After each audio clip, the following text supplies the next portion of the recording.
away we go. Great start by Paul Donkin from pole position. Leads the way down towards Riches for the first time.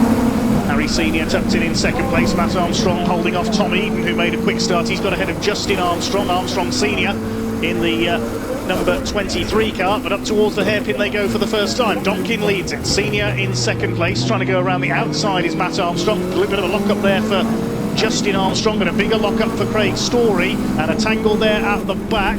68 Chris Welch and number 10 Henry Heaton. Welch left stranded. Yeah, just left out there.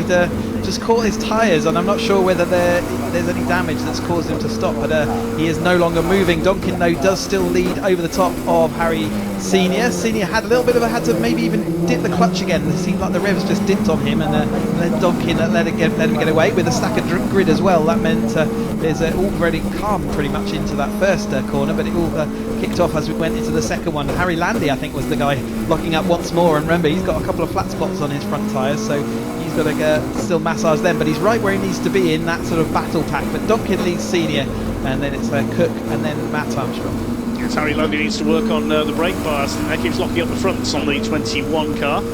Here's a replay of what happened at the hairpin for the first time. Paul Donkin led into it, but we watch further back towards the rear of the pack. A couple of cars locking up, and it was on the outside there. Just Chris Welch just didn't seem to turn, and that took Henry Heaton out wide. They would keep the cars on the inside, pushing everyone wide at that point. I think that's what actually ended up happening. And yeah, I misidentified. It wasn't Harry Landy. There's a bit of bodywork.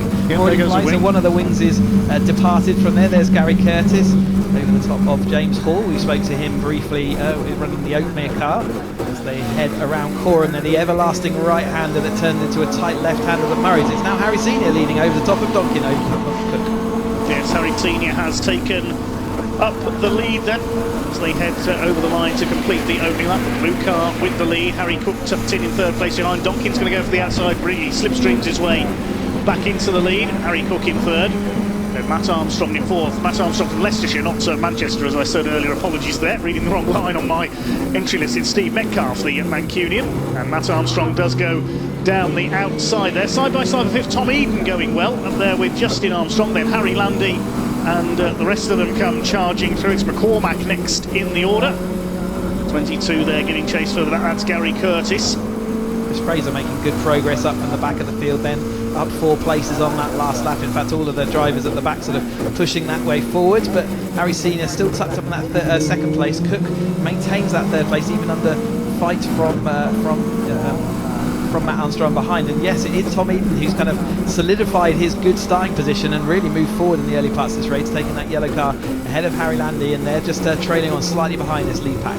Justin Armstrong ahead of Tom Eden. Now that's for the lead of the AM class as well. Armstrong and Eden fighting that third of the AMs is Harry Landy.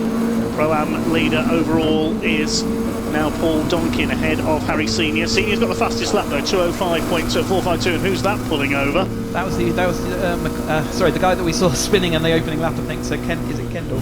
It's either Mark Kendall or 62 Darren McCormack. Similar looking cars, those two. I'm pretty sure Kendall, yeah, it looks like the car that spun, so he's obviously still having problems.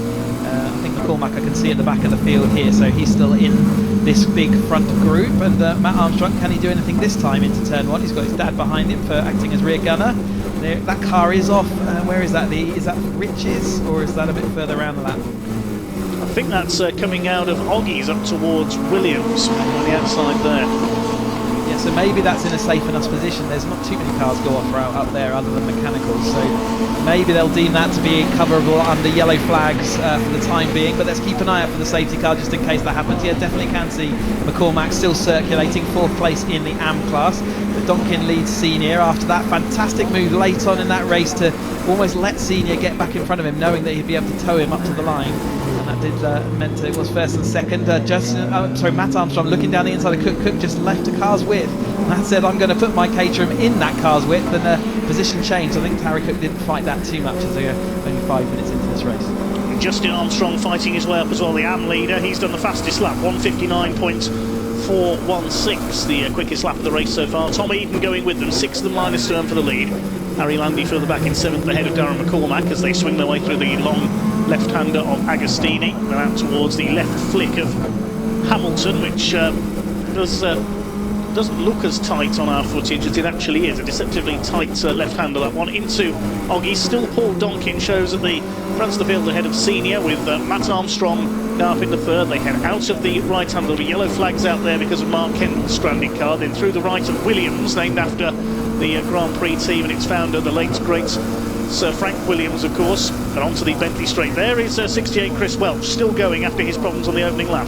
Yeah, so it didn't look like, he just looked like he got stuck between two cars and just didn't have anywhere to go, and then had to stay there and wait until everything cleared out so he could get going again. As we said before, Hamilton, it might look like it is quite a tight little bend, but it's still taken 83 miles an hour. Then they have to get it off to 50 miles an hour for Oggies, 80-ish miles an hour to get to Williams. They start that back straight, and where we are now, going around Caterham, they start that at over 100 miles an hour, and they have to drop all the way back down to about 50 miles an hour to take the left here at Murray's. So a lot of speed sort of being gained and lost all the way around this track. You did all sorts of different corner types. It's a fantastic place to come testing for that very reason. You really do get to try out a load of the different styles, but it's Donkin leading over the line and has done probably for the last 4 laps or so. So Senior still in that second place, Cook and Armstrong.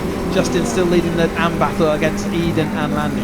They swap places on the Bentley straight. Harry Senior took the lead, but Donkin's got it back again. Harry Cook also on Bentley straight retook Matt Armstrong for third. Matt up the inside into the hairpin. They're side by side for P3. This time Cook gets his foot down exactly the right spot and retains that third position. Looks like it's Justin Armstrong still there in P5. He's still got the fastest lap of the race. Tom Eden on his tail. Landy is next to him. A change further back. Henry Heaton coming through from the back of the field has taken Craig Story for P11. I can tell you looking at the TSL timing screen. There is Tom Eden missing a front wing. I noticed in the pit lane by race control here there is quite a stack of wings that the marshals collected during Friday testing as well, so there's going to be a fair few replacements needed. Yeah, fair few wing replacements, but obviously we'll go and have a look and see whether we can find our own wing, and if it's recoverable then we can always add a little bit of patchwork to it and get it back on the car. And as you've seen today, they do detach the cars quite readily. We only attach them with glue or plastic bolts deliberately so that they do depart the car. We don't want them hanging on. If they are dislodged slightly, we want them to completely depart the car, which you've seen a majority of. But here we go down the start finish as the back straight then. Harry Senior to the middle, Cook around the outside. Donkin's going to go down to third place. You can see the chase group. Here comes Chris Fraser and Henry Heaton as they've made their way through the field. Henry making some good progress but needs to do more. Monk's on their tail, so the three of them are all pushing their way through and making their way forward. They've still got plenty of time to get to the front group. So Chris Fraser, the Australian, currently running in 9th position, 5th in the AM class, with Henry Heaton now right up behind him. There's the two cars that tangled in race 2 earlier on this morning. Monks and Story now running together. They went off at Nelson, of course. Swing their way onto the main straight.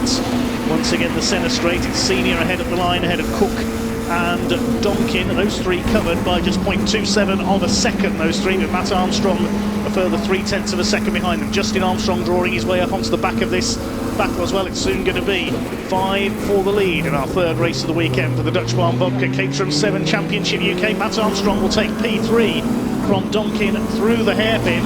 Can his father Justin get up there as well? He's gone to the inside to protect from that Justin attack, although Justin's going to try the outside move. We saw him do it earlier and he's going to do it again right round the outside, making it work. Remember, those tyres, they only get 1 new set per race weekend, so it's now a qualifying session and 3 races old as they come into it. So that, as we heard Harry Cook saying at the beginning of the race, you've got to work out your grip levels at all times because it slowly deteriorates through the course of the race meeting. Henry Heaton showing a little bit of a lock-up puff of smoke there on his front right as he was just tipping to Agostini that time. But Greg Monks and Chris Fraser also making their way back through. But Matt Armstrong, that is the first time he's penetrated that top 3 in this race, and looking like he's now moving towards those front 2. He wants more. Justin Armstrong, we're going to have to rename him Mr. Outside Line, the way he's been overtaking this weekend. He got a bit sideways into out of Hamilton's into Oggy's though, so we're going to see Paul Donkin drop alongside him here.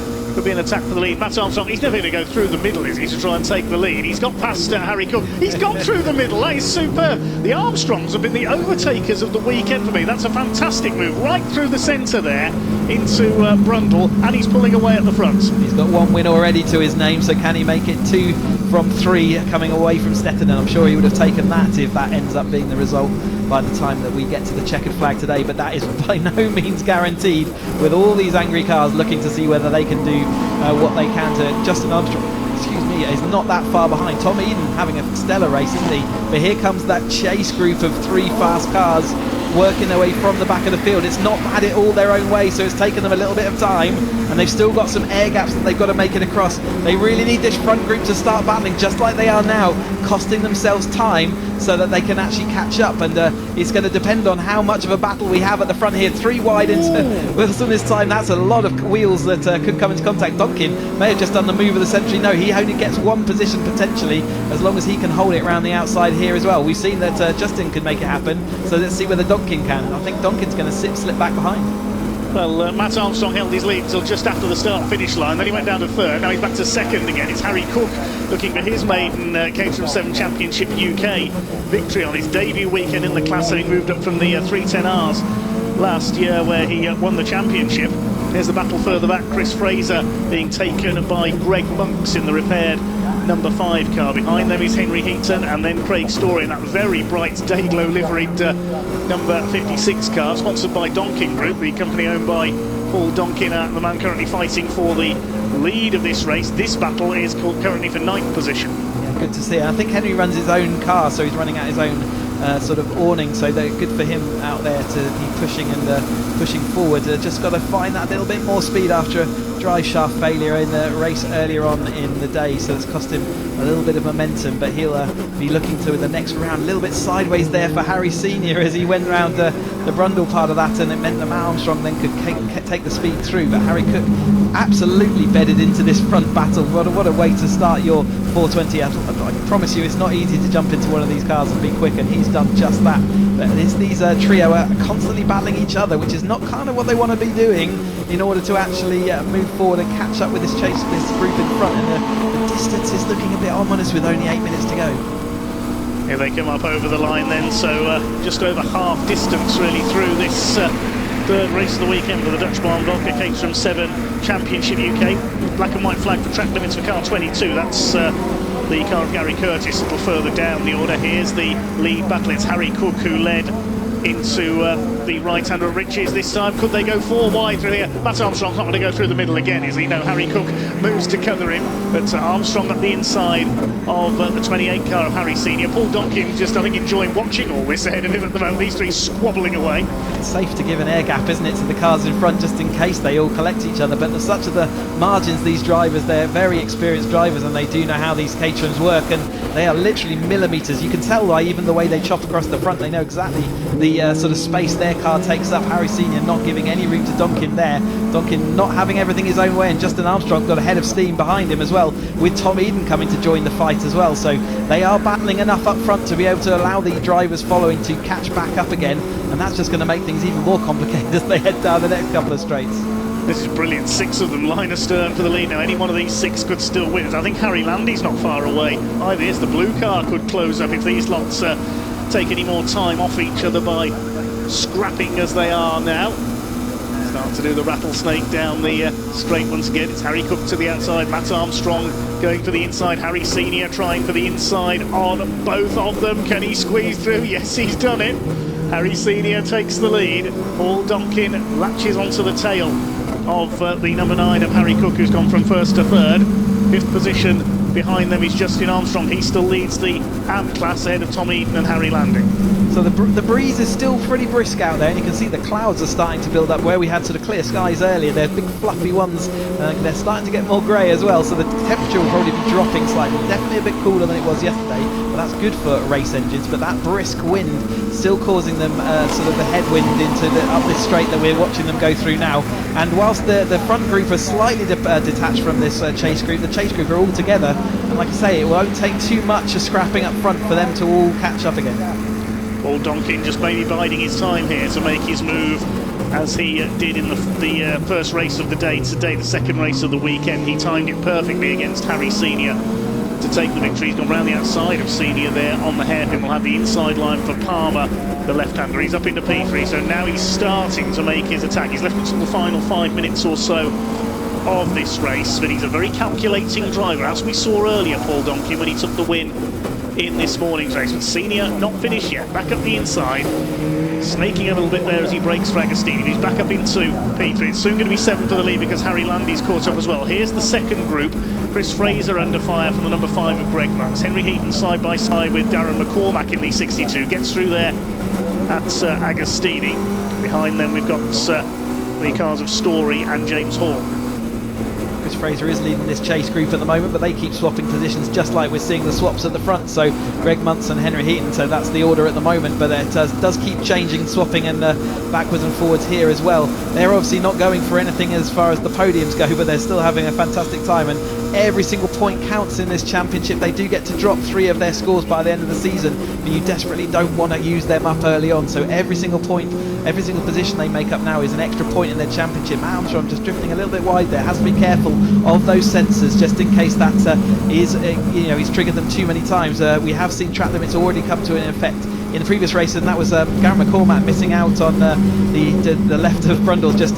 There's a little escape route down there. If you take a little bit too much speed or you get squeezed off, then you can take to a safe route back through where we saw him rejoin. So little shortcut taken there by McCormack. He's lost him a few spots as the leaders go towards the line. Who's going to be in front as they cross the line this time?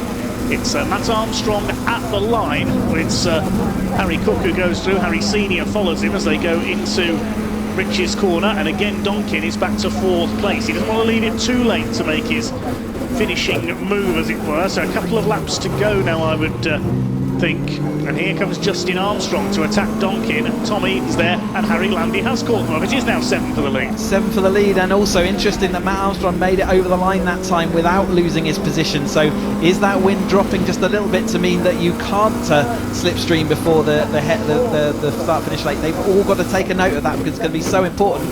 We saw earlier Donkin move himself to 2nd place to do just that, to slipstream over the line, confident that he could do it. But at the moment, I'm not confident that you can do that slipstream manoeuvre anymore. So it's going to be even more important for Donkin and everyone that's in that sort of 2nd, 3rd and 4th to figure out where do they want to be at what point of this track.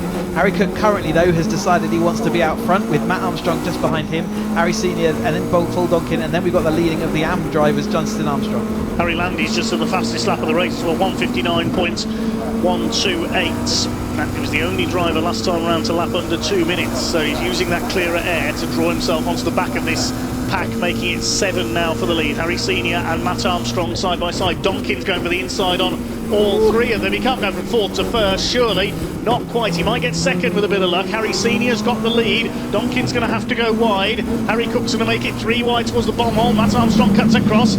It's just fantastic. It's not quite last lap just yet, gents. Justin Armstrong thinks, I'll have some of this as well. He goes up the inside. Donkin's going to be relegated back to 5th, and he sees his chances of victory maybe beginning to slip away as they head out of Caterham. He rolled the dice that time, and I'm not sure everything came up roses for him because he is now in a difficult position. They are coming to start their final lap of the race then, so he decided he was going to make his move that time through. It cost him more than it gained him, and he's got a lot of work now to do, including getting past Justin, who is not really racing, but Justin will surely be helping to protect Matt. Matt's going to have to defend up the inside. No, it's going to be Harry Senior on the inside. Matt tries to keep it up around the outside. That's going to give Harry Cook a head of steam as they head down to the hairpin. It's all going to come to a head at the hairpin this time through, and Justin Armstrong diving down the inside of Harry Cook to take the podium. He's actually pushing Harry Cook wide. That's going to actually disrupt all of their momentum. Donkin gets back through. Harry Cook was absolutely hung out to dry by a really late braking Armstrong that time. They've seen that last lap board. That's a signal to go hell for leather in a Caterham race, especially one as close as this. Up towards Agostini they go for the final time. Harry Cook going for the outside. Justin Armstrong covers the inside to block the attack of Paul Donkin. It's Harry Senior who's got the lead ahead of Matt Armstrong. Justin Armstrong 3rd. Harry Cook on the outside of Donkin, and Landy's up to 6th place. He's got ahead of Tom Eden, so he's now 2nd in the AM division. It's Justin Armstrong he wants to get ahead of to take the class victory there, but the first 2, if anything, have pulled away very slightly from Justin Armstrong. Senior ahead of Matt Armstrong as they head towards the Bentley Straight for the last time. Yeah, I think that's Donkin now's going to have to be thinking about 3rd place is this maximum potential, and that's what he wants to do to not lose too many points. But these 2 out front look like they've got a bit of a comfort gap. Harry Senior over the top of Matt Armstrong. Matt Armstrong's going to have a head of steam as they head down to the Bentley Straight, and does he want to be ahead? He was able to maintain that lead going up the start finish straight. He is going to try and go ahead. Harry Senior's this time going to do that follow job. job. He let him go through. He has decided that he can do that.